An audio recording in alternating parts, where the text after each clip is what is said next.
Buenas tardes, bienvenidos a la programación cultural de la Embajada de España y del Instituto Cervantes en Estambul. Hoy tenemos la suerte de contar con Su Excelencia Mariela Sajel, embajadora de la República de Panamá en Turquía. Bienvenida y muchas gracias por estar aquí. Mariela Sajel es arquitecta, es escritora, ha sido ministra de la República de Panamá, pero sobre todo es una grandísima promotora de la cultura y de las relaciones culturales. Lleva 30 años publicando en Panamá y en varios países sobre literatura, sobre arte, sobre patrimonio. Y hoy nos va a hablar sobre los rasgos distintivos de la literatura panameña.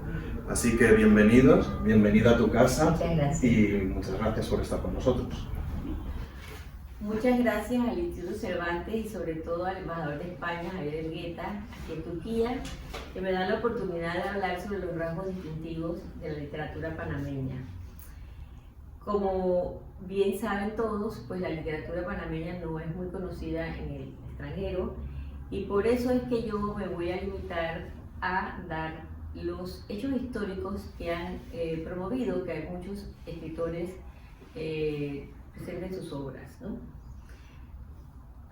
Todos saben que el pequeño país del Istmo Centroamericano, que por historia pertenece a América del Sur, por geografía al Istmo Centroamericano y por idiosincrasia al Caribe, es poco conocido fuera de sus fronteras en su producción literaria. Sin embargo, hay una amplia y rica novelística, poética y ensayística que dan cuenta tanto del ser panameño como de las condicionantes que nos han marcado como país. Para situarnos en contexto y comprendan tanto el surgimiento como país, como de las constantes que han unido a los escritores panameños, debo explicarles que Panamá, siendo colonia española, decidió en 1821 independizarse de la corona de la vecina península ibérica y unirse voluntariamente a lo que hasta 1813 se conoció como la Gran Colombia, que entonces prometía un gran país bajo el liderazgo del libertador Simón Bolívar. A este gran país, que a partir de 1830 se llamó Nueva Granada, pertenecieron también Venezuela y Ecuador, además de Colombia. Panamá tuvo dos intentos de separación de la Confederación Granadina de 1840 y 1850. Simón Bolívar murió en 1831 y el país quedó en manos de Francisco de Paula Santander. Una fecha importante para Panamá fue 1848 a 1855, cuando se desató la fiebre del oro en California, que puso de manifiesto en el Istmo el destino transitista que hasta hoy tiene el país.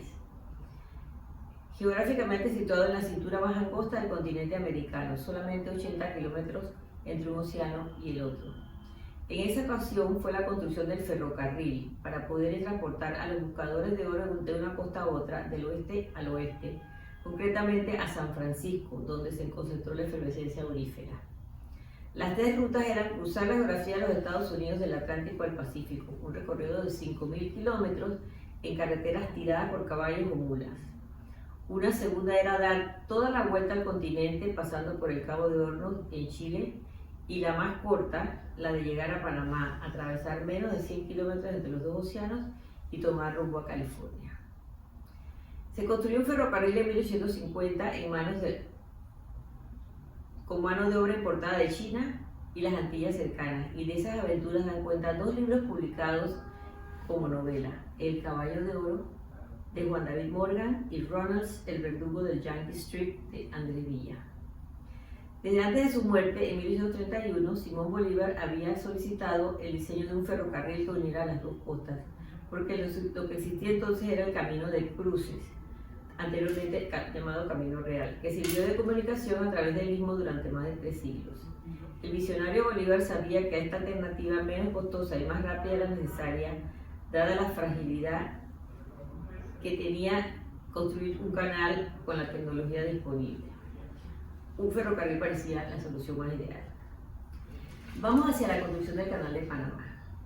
Siendo el Istmo de Panamá el vaso más expedito en medio del continente, no faltaron potencias extranjeras que quisieran construir un canal que uniera a los dos océanos y de esa manera acortara las rutas marítimas y, por qué no, terrestres entre un lado del continente y el otro, además unir el resto de los océanos del mundo. En 1876, la Sociedad Geográfica de París organizó un comité que promoviera la cooperación internacional para realizar estudios que llenaran vacíos sobre el conocimiento geográfico del área de América Central con miras a construir un canal interoceánico. El comité era presidido por Ferdinand de Lesseps, el mismo que dirigió la empresa que construyó el canal de Suez en Egipto y que fue inaugurado en 1869. Después de varios estudios se firmó un tratado con el gobierno colombiano el 20 de marzo de 1878 que otorgaba a la empresa derecho exclusivo para construir un canal interoceánico por Panamá. Conforme a una cláusula del tratado, la vía acuática revertiría al gobierno colombiano luego de 99 años sin compensación. La Sociedad Geográfica de París envió invitaciones para el primer Congreso Internacional para Estudios de un Canal Interoceánico, programado para celebrarse en París el 15 de mayo de 1879.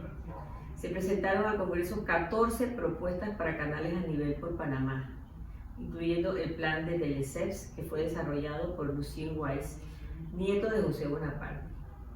Un subcomité redujo las opciones a Nicaragua y Panamá.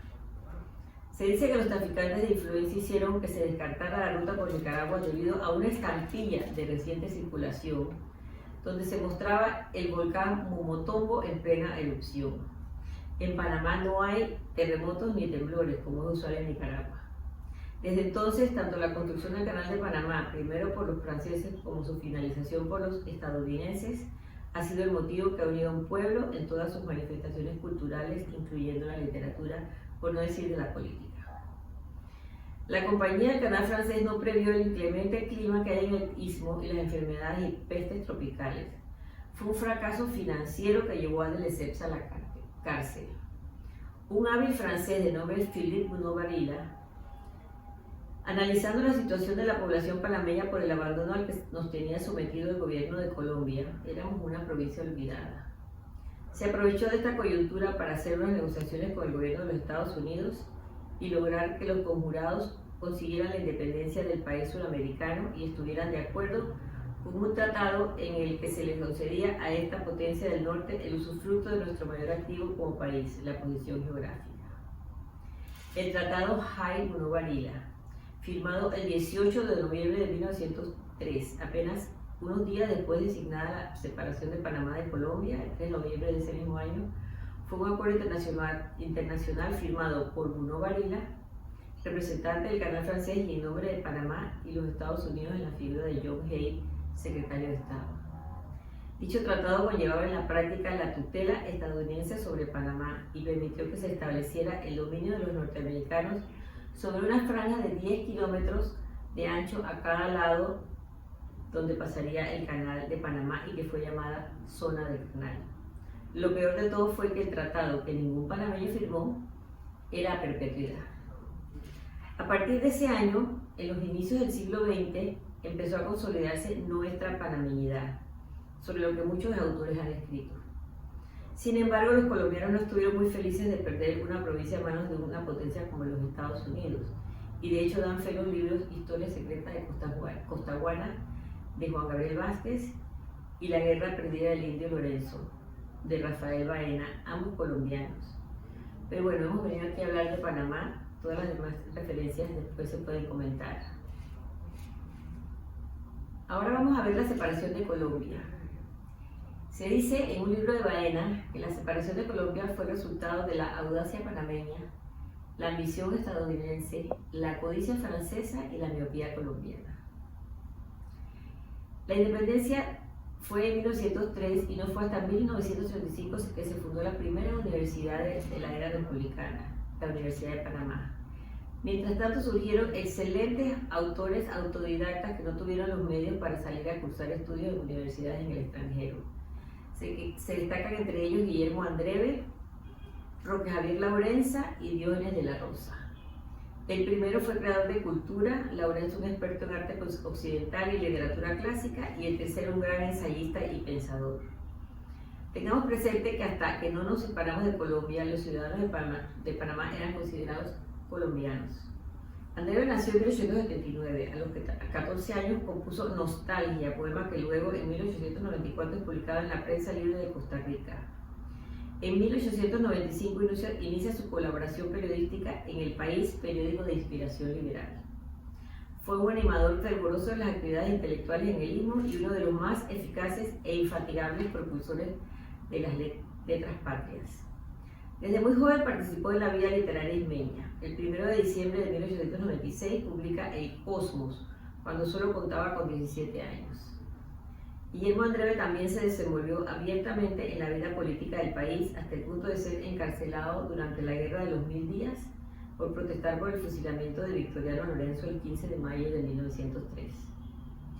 Luego de este suceso, Andreve se dedica nuevamente a su labor propulsora de las letras, esta vez con la fundación de El Heraldo del Istmo en 1904, publicación quincenal en donde se dan cita los más destacados escritores de la época. Roque Javier Laurenza sí fue panameño de cuna, pues nació en 1910 y se le considera un escritor vanguardista, periodista, poeta, ensayista, crítico literario, traductor y diplomático panameño. Fue cónsul de Panamá en Río de Janeiro y representante panameño ante la UNESCO. Además, era tío de nuestro cantante emblemático, el músico panameño Rubén Blades. Diógenes de la Rosa nació en los albores de la República en 1904. Fue un ensayista, diplomático y político de izquierda panameño. Estudió en la sección normal del Instituto Nacional y apenas egresó se incorporó a la actividad periodística. Fue miembro de la Academia Panameña de la Historia y de la Lengua. Fue representante popular en el Consejo Municipal de Panamá y diputado a la Asamblea Nacional Constituyente en 1946 por el Partido Socialista. Miembro del equipo negociador de los tratados canaleros en los Estados Unidos de América, los tratados Torrijos-Carter. Asesor personal del presidente Ernesto La Guardia y de los venezolanos Rómulo Escobar Betancur y Carlos Andrés Pérez. El 15 de agosto de 1914 se abrió al tránsito mundial el Canal de Panamá mediante el cruce del vapor Ancón. Por haberse iniciado la Primera Guerra Mundial en el mes de julio de ese año, las celebraciones planeadas no se llevaron a cabo. Sin embargo, la presencia de un país en medio de otro con su segregación y discriminación empezaba a exacerbar los ánimos nacionalistas. La proclamación de la República se recibió inicialmente como una apertura hacia el progreso económico, el orden político y la paz. Pero pronto hubo quienes advirtieron las gravísimas implicaciones del hecho. Uno de los más emblemáticos fue el poeta Ricardo Miró, bajo cuyo nombre se celebra anualmente el concurso literario más importante del país. Miró entendió, con su clara inteligencia, que si bien se superaron las frustraciones y dificultades padecidas durante los años de nuestra anexión a Colombia, se pagó un altísimo gravamen que amenazaba incluso la integridad de la joven nación. El poeta escribió temprano, como 1904, un poema titulado A Panamá, con ocasión del primer aniversario de la República. Nacido antes de la separación de Colombia, viajó a Bogotá para hacer sus estudios superiores.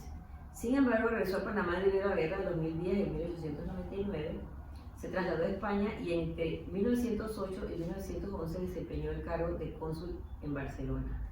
Su más famoso poema, Patria, resuma nostalgia al encontrarse lejos de su tierra. Otro de los grandes escritores que dio esta incipiente república fue Gaspar Octavio Hernández, en cuyo honor se celebra el Día del Periodista el 13 de noviembre de cada año, en conmemoración a la fecha en que, siendo jefe de redacción del diario La Estrella de Panamá en 1918, cayó sobre su máquina de escribir fulminado con un ataque al corazón.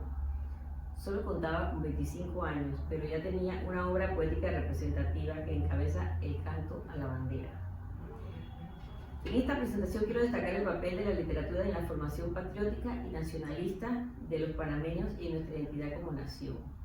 Un pueblo con una frágil voluntad de independencia y menos amor por su tierra se hubiese convertido fácilmente en un protectorado y perdido los principales atributos de la nacionalidad.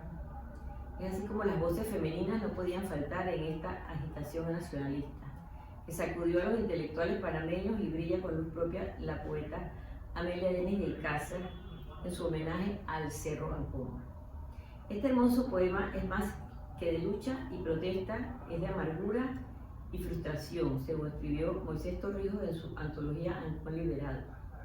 Y esa colina de unos 300 metros de altura a la entrada del canal es lo único en la historia que se ha conquistado con la ayuda de un poema, como arma lírica, ya que estando en la entrada del Canal de Panamá y después de firmados y ratificados los tratados Torrijos-Carter, que devolvieron a Panamá la soberanía sobre la infame zona del canal, 10 kilómetros a ambos lados del canal, como ya lo he dicho, en 1977 se adelantó la reversión del Cerro Ancón 2 décadas antes de la fecha previa y mutuamente convenida, lo que duró hasta 1999. Esa acción fue el resultado de que los negociadores panameños, en una traducción libre e improvisada, declamaron el poema a sus contrapartes estadounidenses. Hablando de voces femeninas, quiero destacar la obra de María Limpia de Valdía, llamada también la Alondra Chiricana, a fines del siglo XIX, oriunda de la provincia que colinda con Costa Rica, Chiriquí. Ella escribió varios poemas, uno muy destacado que se llama Ñatore Mai, que canta el sufrimiento de la mujer nove, que ese entonces se llamaba bohemia esa etnia.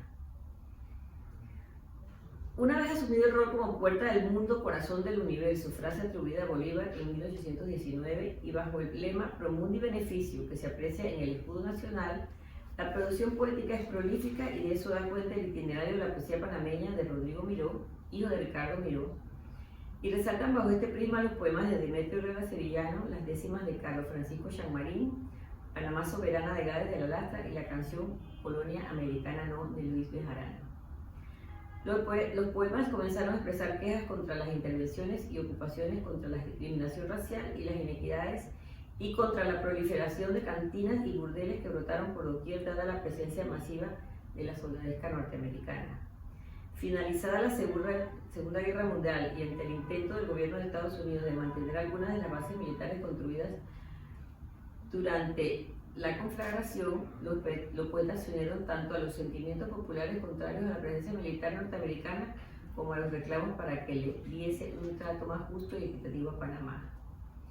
Muchos autores panameños han escrito poemas sobre el canal. Algunos reflejan el impacto que para un país pequeño representó la llegada de miles de trabajadores de todas partes, migración que trajo consigo el surgimiento de barrios populosos cuya pobreza fue cantada por Demetrio Herrera Sevillano. Una avenida separaba, como si fuera la frontera entre dos países, la bulliciosa urbe capitalina de la apacible zona del canal. Panamá careció de puertos, de ferrocarril y del más mínimo ejercicio de jurisdicción en la franja concedida a perpetuidad.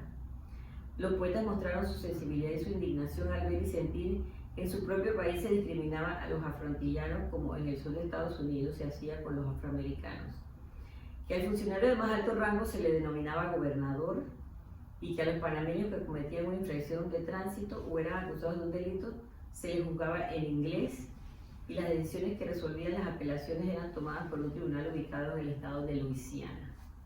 Si todos los panameños éramos sensibles a esa situación, los poetas eran aún más, y por su patriotismo y su influencia en la reafirmación de nuestra nacionalidad, se han ganado un lugar honroso en la historia de Panamá.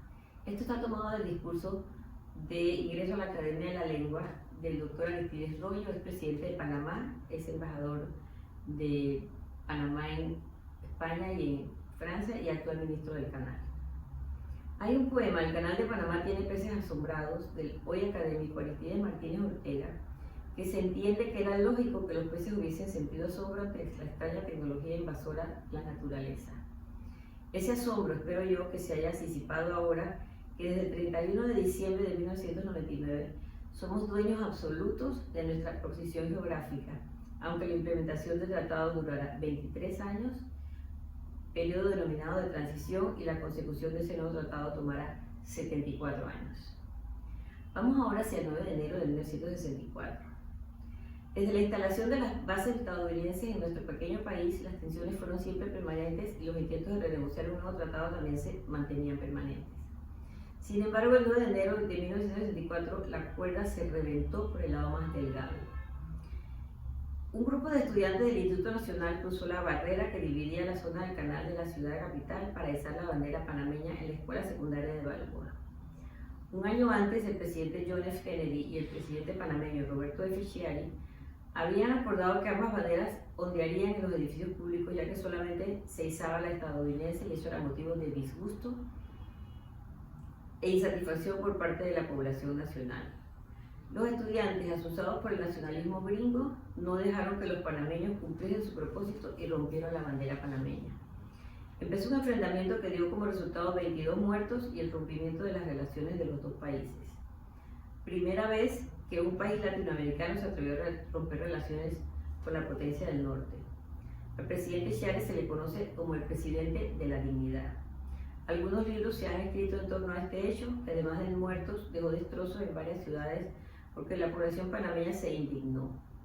Uno de los mejores es 9 de enero de 1964, ¿Qué pasó y por qué?, de Roberto Méndez. También el de la poeta Mireya Hernández, Sucedió en enero, que plasmó su indignación en una obra de teatro.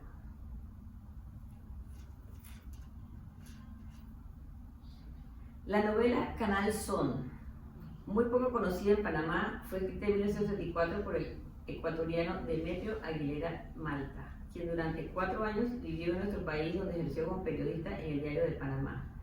La obra trata sobre la accidentada juventud de Pedro Corsi, hijo de griego empleado en el canal y una mujer afrantillana. Al morir el padre, cuando Pedro tiene 16 años, este se ve obligado a suspender sus estudios en el Instituto Nacional y comienza a ganarse la vida, lo que no le resulta fácil. Participa del movimiento inquilinario en 1932, que tuvo sus raíces en el que ocurrió en 1925, y se decepciona de los políticos que se apoderan de la lucha para entenderse luego con el gobierno con el fin de catapultarse a sus puestos públicos importantes. La novela se desarrolla en barrios populares y sus protagonistas son personas afectadas por la depresión que originada en 1929 en Wall Street, produjo efectos en el mundo y también en Panamá. Escribe burdeles y cantinas como negocios que a pesar de la crisis prosperaban. En un ensayo sobre Aguilera Malta, el académico ecuatoriano Renán Flores Jaramillo lo considera como precursor del realismo mágico, especialmente por una novela titulada Don Guido. De lo que no hay ninguna duda es que su obra puede ser catalogada como de protesta social y la novela Canal Son es un ejemplo de ello. La novela Estación de Navegantes del académico Dimas Lirio Pitín fue escrita en los años 70, cuando al internacionalizarse la guerra de Vietnam, el mundo la enjuició conforme a la división entre capitalismo y comunismo, característica de la rivalidad entonces entre dos grandes potencias militares. Gran parte de la opinión pública norteamericana no consideró la intervención de Estados Unidos como justa ni a sus soldados como héroes de una noble causa. Esta novela contiene una de las mejores descripciones sobre la vida artificial casi utópica que se vivía en este territorio diseñado a imagen y semejanza de un paraíso tropical. El teatro también ha sido eco de resonancia y es así como se han escrito obras como las 2 del escritor Ernesto Endara, El Veredicto, en conjunto con Juan David Morgan, en la que juzgan a Finíbulo Valera y el público participa votando a ver si es culpable o inocente de haber vendido a Panamá. Promundi, junto a Beatriz Valdés, también de Ernesto Endara, y Los Fantasmas del Canal, de Sonia Ehlers, que según tengo entendido no se ha montado en escena. Los fantasmas son los franceses que intentaron en vano construir el canal y algunos miembros de la Junta Provisional de Gobierno, integrada en noviembre de 1903. Aparte de los sucesos históricos, al final los fantasmas envían un mensaje didáctico acerca de la preservación de los valores cívicos, éticos y morales necesarios para evitar la destrucción del legado recibido de quienes construyeron la República. Además de la temática en torno a la soberanía en la franja canalera ocupada ominosamente por los Estados Unidos, otros temas motivaron a nuestros escritores, poetas, novelistas, ensayistas, a expresarse de manera suprema, como es el caso de Tobías Díaz del Plagtri, que nos legó una obra escrita sobre filosofía, lógica, historia y poesía, que se llama Para el que quiere leerme, soy muy claro. La escritora Mélida Ruth Sepúlveda estudia el tema canalero en un trabajo pionero en la novela que dio las primeras señales de la existencia de una narrativa en la zona del canal. Tomó como núcleo de su trabajo las obras de Joaquín Beleño, que aluden a las diferencias raciales, sociales y culturales de la gente vinculada al canal o a la vida panameña de entonces. En general, en las obras señaladas queda al descubierto que el enquistamiento de una presión discriminatoria dentro de los grupos de trabajadores en la zona del canal, los jamaicanos o antillanos, por un lado, que hablaban inglés o francés y que practicaban otras religiones, y los nacionales, blancos y negros, procedentes del interior o de la ciudad, que hablaban español y eran tradicionalmente católicos. Estas diferencias crean presiones internas que chocan con otras externas provenientes de Washington, dueña del poder político y administrativo dentro de la zona, que establece, de acuerdo con el pensamiento de la época, la división social y salarial denominada Gold Roll para los norteamericanos y Silver Roll para los de otras nacionalidades, como los panameños. Joaquín Beleño tiene otras 3 obras puntuales como son Luna Verde, Gamboa Gun Road y Kurundu Line. Su obra ha sido tachada de poco elaborada, pero ha conseguido mantenerse dentro de la condición de literatura realista al alcance del pueblo y es de lectura obligatoria en las escuelas. Siguen las mujeres haciéndose notar en esta etapa de la vida nacional y surge la figura de Isis Tejera, que acaba de fallecer, que narra la zona del canal como que era un mundo ordenado y embellecido con calles sembradas de acacias anaranjadas, todas iguales, que florecen al mismo día y a la misma hora todos los años, en su obra Sin fecha fija.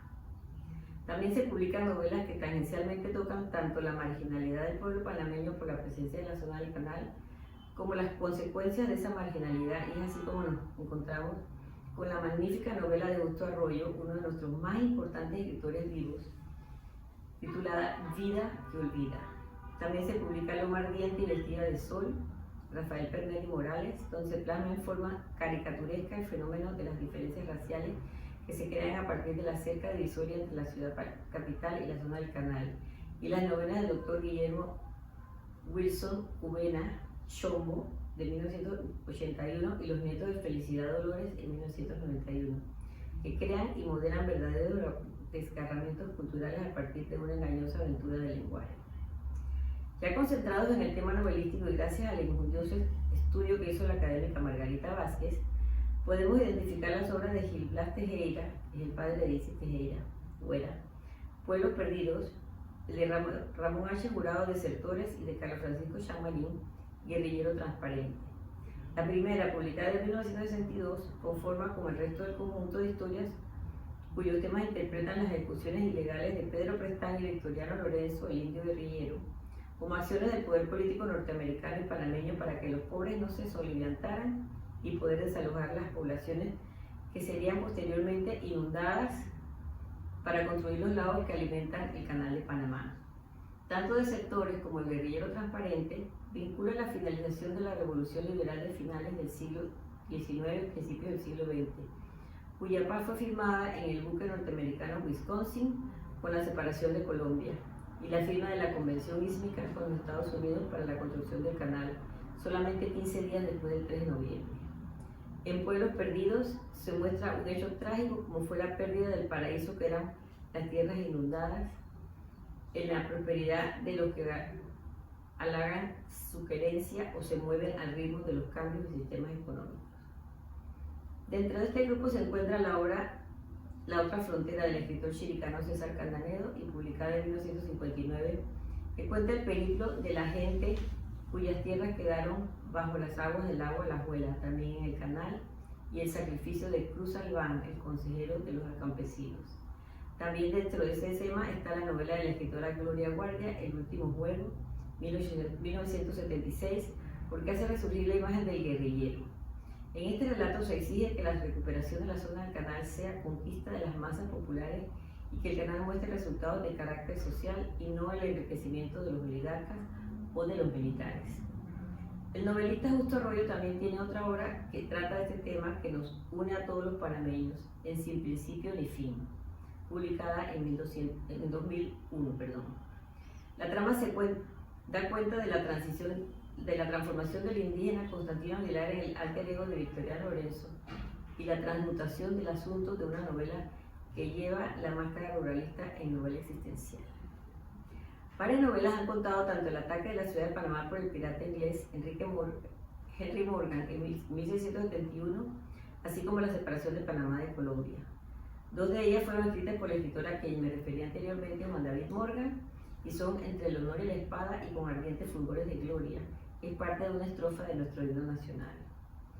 Otro acontecimiento que ocurrió en Panamá en 1955 también ha sido objeto de la historia novelada por la escritora Gloria Guardia y se refiere al asesinato del entonces presidente José Antonio Ramón Cantera y se recoge en Lobos al anochecer. Detrás del tratado Ramón Eisenhower y del logro de concesiones económicas, la novela muestra la intervención de la Agencia Central de Inteligencia, CIA, y la mafia de la droga, nada romántica, que ingresa a Panamá para favorecerse precisamente de su mayor recurso, la situación geográfica. O el magnicidio fue una vendetta porque Ramón negociaba descaradamente con otros grupos de mafiosos, o fue un castigo por el tono nacionalista de sus discursos. Rafael Ruiloba, otro escritor panameño, tiene una obra titulada Mano Santa, que trae al tapete la discusión sobre el origen de la República, echándole una mirada caricaturesca a la vida privada diaria de los franceses que reconstruyen las batallas de la Guerra de los Mil Días, la defensa de la ciudad amenazada en el momento de la independencia y otras más en las que introduce el discurso carnavalesco de Bajín. Así ilustra duramente el conflicto ocasionado por las interpretaciones diversas de los hechos historiográficos. Por lo tanto, hace una advertencia en la práctica sobre la necesidad de considerar con atención el valor de los discursos. Y llegamos a uno de los acontecimientos más dramáticos de nuestra historia. La invasión estadounidense que perpetró ese país el 20 de diciembre de 1989. En 2019 se cumplieron 30 años de ese suceso y aún no sabemos cuántas personas murieron. 26.000 soldados norteamericanos en el sigilo de la noche cayeron en paracaídas para capturar al entonces dictador que nos tenía sumido en una gran crisis. Muchos señalan que esa operación llamada Just Cause o Causa Justa fue el ensayo del difunto presidente George H.W. Bush para la Guerra del Golfo, que se llevó a cabo unos meses después. Para mí Just Cause era en realidad Just Because. Nuestros autores no han dejado de producir tanto novelas como obras de teatro en torno a este gran trauma nacional que hoy día despierta pasiones, que sí tenemos Las luciérnagas de la muerte del escritor José Franco y un sinfín de poesías, ensayos y novelas que me sería imposible enumerar aquí. Destaco por lo relevante de su manejo el libro de Roberto Méndez, Panamá 20 de diciembre de 1989, el libro de la invasión del dramaturgo y poeta Pedro Rivera, conjunto con el periodista Fernando Martínez, publicado por el Fondo de Cultura Económica de México, y El fin de la tregua, de la fallecida periodista Isabel Velázquez, que también publicó una esplendorosa novela justo antes de su muerte, titulada Las mujeres que amaron a Tino Hunter, y que recorre en 4 generaciones nuestra historia nacional. Esta cruenta invasión también ha sido objeto de muchos libros que autores de otras latitudes, y algunas se destacan como Águilas Negras de Larry Collins y otros que me tomaría mucho tiempo explicar aquí. No puedo dejar de mencionar aquí al escritor que es considerado el más representativo de la literatura panameña, y me refiero a Rogelio Sinan y su obra cumbre La Isla Mágica, que se recrea en la isla de Taboga, de donde era oriundo, ubicada muy cerca de la entrada al canal desde el Océano Pacífico.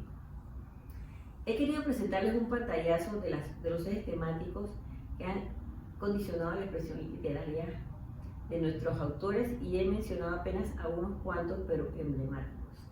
La literatura panameña es poco conocida fuera de nuestras fronteras, con excepción de unos pocos nombres que han logrado ser publicados por editoriales de prestigio, lo que le permite una circulación a nivel, por lo menos, de Hispanoamérica.